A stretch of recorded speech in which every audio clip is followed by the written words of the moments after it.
Hi everyone, in this video I'll walk you through the updated look of the contractor page along with the new features that have been added to improve navigation and usability.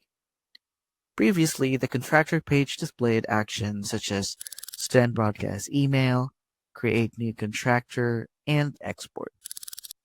With the updated interface, the layout has been streamlined and reorganized for easier access. One of the main changes is the new Add Contractor button, now located at the top right corner of the contractor list.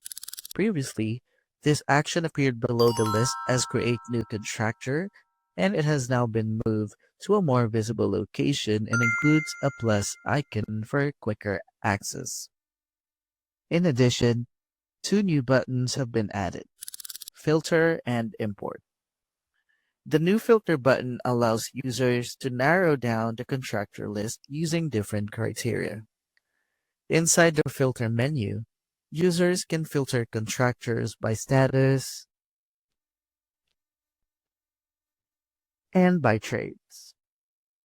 Simply select one or multiple trade options, then click Apply to update the list based on your selected filters.